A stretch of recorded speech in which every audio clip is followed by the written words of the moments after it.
okay? If you really trigger, if you really get any movement, I'll keep reactivating. Mate, stop moving. Stop moving. Listen to what I'm saying, okay? Don't make any movements. Can I get another unit to me, please?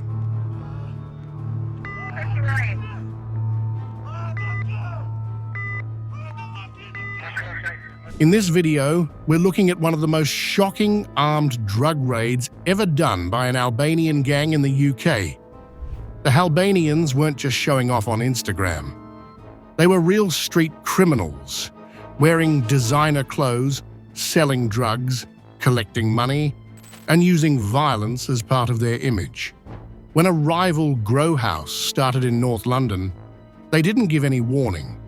They showed up with big knives, a modified gun from Slovakia, and a gold Mercedes with a number plate that said Hell Boss. What happened next was chaos. The cannabis raid went wrong. One gangster didn't even react to a taser, and they sped off through the A41 after crashing into police cars. The police caught 3 gang members, took £30,000 worth of weed, and found a deadly illegal gun. But the rest of the gang escaped. This wasn't just about stealing some cannabis. This was about power, fear, and reputation. This was all about power, control of territory, and earning a name. Everything was caught on CCTV, shown in court, and even recorded again by the same gangsters from inside Wormwood Scrubs prison, laughing at the system. This is what people now call the Henden Heist. This is the story of the Halbanians. And this is what gang violence looks like, Albanian style. Before the gold Mercedes, before the machetes in Hendon, before prison videos, there was the Gascoigne estate in East London, a place full of tower blocks, broken dreams, and street crews with their own rules. That's where the Halbanians started. They weren't just another Albanian gang trying to survive in the UK. They were loud, bold, and had a clear identity, almost like a cartel that used YouTube. While older Albanian gangs operated quietly, using secret networks and expensive trafficking routes, the Halbanians acted like street bosses. They didn't hide their wealth. They posted it online. They weren't afraid of the police. Their motto was Zoti Rrugës, which means we are gods of the streets. And that wasn't just a cool line, it was their truth. Most of the Halbanians came from Albania after communism ended. They were the children of the 1990s collapse, raised in a place where everything had fallen apart. The government, the economy, and their hopes for the future. By the time they came to the UK, some with papers, some without, they weren't trying to live a peaceful life. They were looking for power, and the Gascoigne estate gave them that chance. The rent was cheap. No one asked questions. And there were many other Albanians ready to hustle and work with them. Their plan was simple: take control of local cannabis grow houses, sell pure cocaine fast, make a lot of money, and show it off to scare other gangs. They didn't try to stay low-key. They went viral. By 2017, the Halbanians weren't just getting arrested. They were also getting views. On Instagram, they showed off stacks of cash, foreign car plates, and shiny gold watches. On Snapchat, they posted videos of grow house raids, boxing gear, and burner phones. They were even making music videos, Albanian drill songs, filmed on rooftops in London. One caption said, "Albanians ready for violence." And they weren't joking. They knew how to use their image as a weapon. While old-school gangs stayed quiet to stay safe, these guys used social media fame as their protection. The Halbanians didn't need to kill to take control. They just had to shout louder than everyone else. Reports linked them to threats, cannabis, grow house takeovers, and violent street enforcers who left behind blood and broken bones. Their cannabis raids looked more like hostage rescues. Quick entries, machetes swinging, and fast cash. And when other gangs fought back, the Halbanians posted about it online before the police even realized something had happened. They weren't just street-level thugs.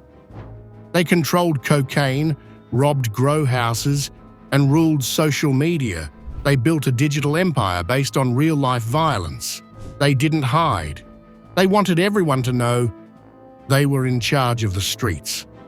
They didn't need newspapers or TV to become famous. They had Instagram. Before the courts knew who they were, before the headlines called them dangerous, the Albanians had already made a name for themselves. One post, one flashy photo, and one weapon at a time. This wasn't just street crime. It was like a planned social media campaign. They showed off cash like poker chips, guns on steering wheels, and trap phones ringing inside designer clothes. Their captions said things like, "HB don't miss, ready for war, and try us." The Albanians didn't hide in the dark. They were building a brand. Even their turf wars were live-streamed. By 2018, their main Instagram page had thousands of followers. Every post looked like part music video, part real violence. The money from cocaine built their image. That image earned them fear and respect. And respect brought more young people into the gang. They showed off Mercedes AMGs with Albanian flags inside the seats, stacks of cash like bricks, and guns placed next to Rolex watches on kitchen counters. And they filmed all of this inside East London flats, inside luxury cars, and even from prison cells. In August 2019, two gang members, Azan Dai and Fabian Cucci, recorded themselves from behind bars. They were doing push-ups, laughing at the justice system and mocking the prison that was supposed to break them. They posted the video for everyone to see, with the caption, "Still living good. HB till I die." It wasn't just to warn their enemies, it was to tell the whole world, we are still here, still armed, and still in charge. For the Albanians, social media was not a weakness. It was their weapon, their way to recruit new members, a way to scare people, and most of all, proof that they were real, winning, and no one, not rivals, not police, and not even prison, could stop them. It was 3:57 in the morning in North London on a quiet, suburban street. CCTV cameras showed everything in black and white. A gold Mercedes with the custom number plate Hellboss slowly drove past a detached house in Hendon. It went by 2 more times. Suddenly, 3 cars stopped fast. The doors flew open. 5 men wearing masks jumped out. They carried black bin bags, machetes, and gloves. They smashed the back door off its hinges. Inside, lights flickered over rows of tall green plants. Cannabis worth £30,000. It was a grow house run by Romanians. The gang knew the place well. They knew the time and the layout. They moved quickly, cutting the plants and stuffing them into bags. But across the street, a light turned on. An off-duty police officer started calling for help.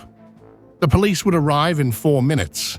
The gang was finishing just as the police showed up. Chaos broke out. 1 machete was left behind. 2 bags of cannabis were dropped in the rush to escape. While running, one of the gang members was hit by a taser, but he fought back and ripped the wires off. He kept running. He ducked behind a car and threw something shiny away. Later, the police found it. A Slovakian G9 pistol changed to fire real bullets. Real bullets that could kill. The Halbanians had done a bold, military-style attack on a rival gang's cannabis factory. This wasn't just showing off. This was a serious takeover, armed, planned, and personal. Azandai was the driver of the gold Mercedes. He got hit by the taser, but kept running. He dropped the gun, but was caught, dragged down, and handcuffed. Fabian Cucci, also called Gucci, aged 27, was arrested at the scene. Ardeshetta, the youngest in the group at only 19, was also caught. The rest escaped by crashing a stolen BMW into a police car. They disappeared down the A41 road. To this day, the rest of the gang has never been caught. The grow house had 33 cannabis plants, worth about £30,000 on the street. These were no small-time criminals. They were like soldiers, wearing designer clothes, part of a gang with links to Colombian cartels and involved in a big part of the UK's £5 billion cocaine trade. And this was just one chapter in the fight to control London's streets. This was a war fought with knives, guns, burner phones, and boldness, but this was only the beginning. 3 were caught, but not all of them.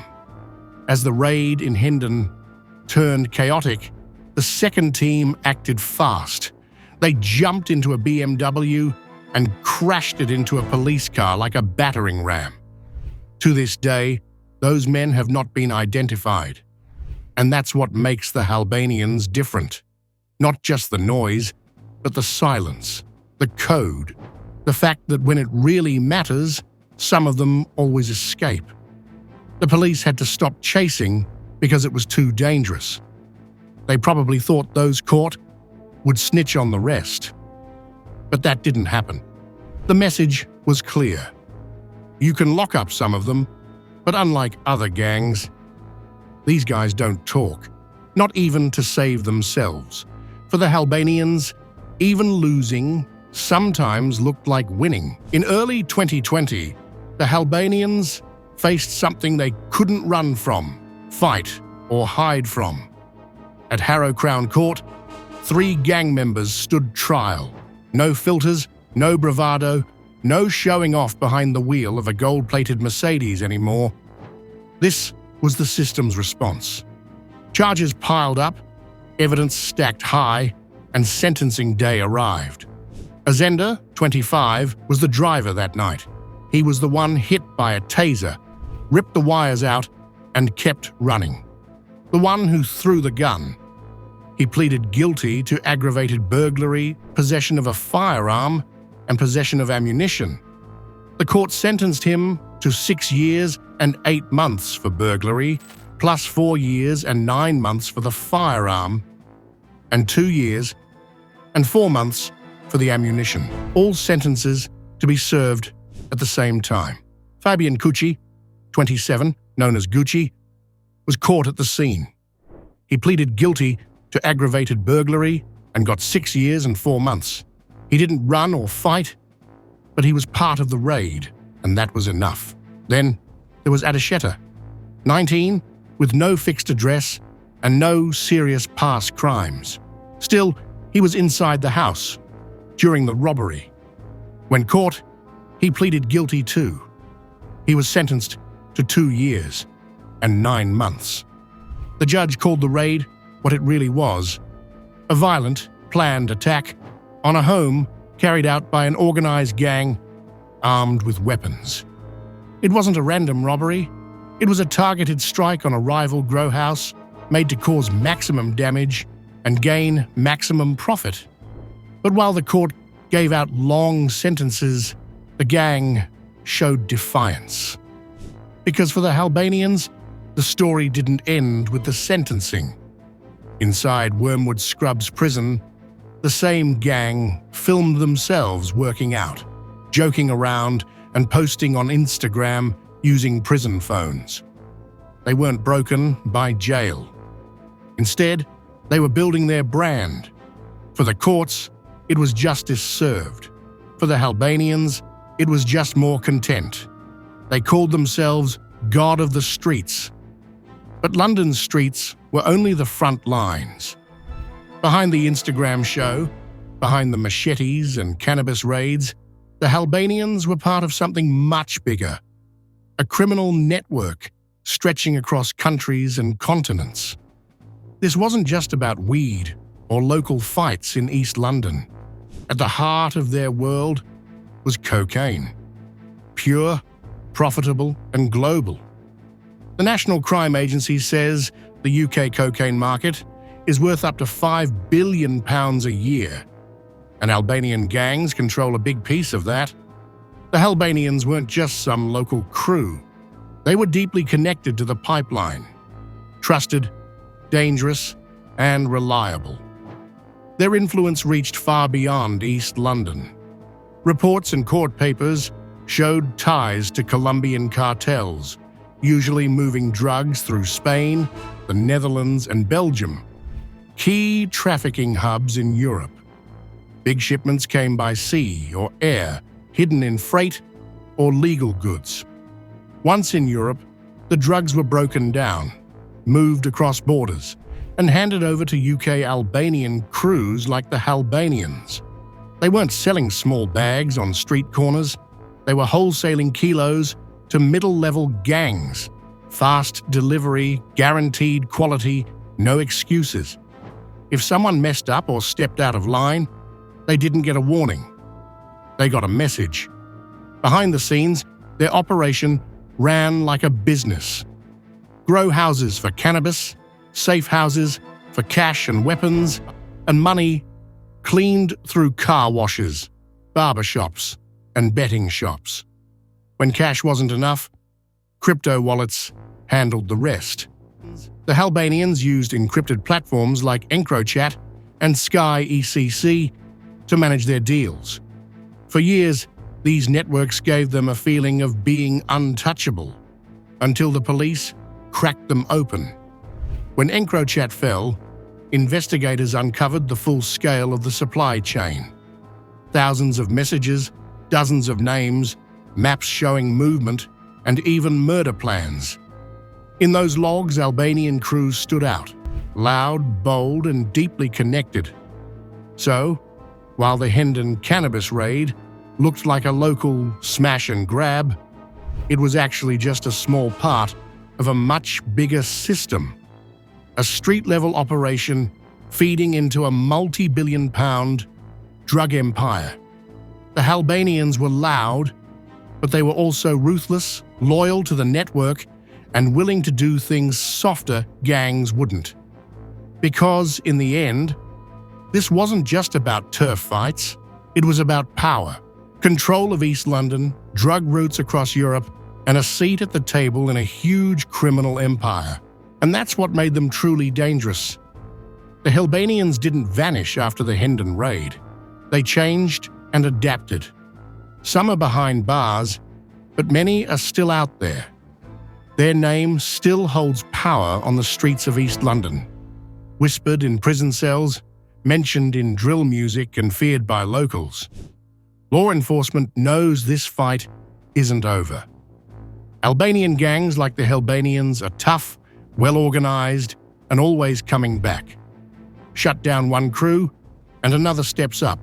The battle continues, not just on the streets, but in courtrooms, at ports, on social media, and through encrypted messages.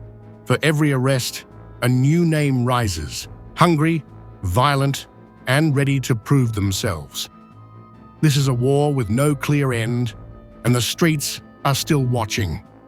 If you want more real and raw crime stories, hit the like button and subscribe to the channel. Until the next episode, stay alert and stay safe.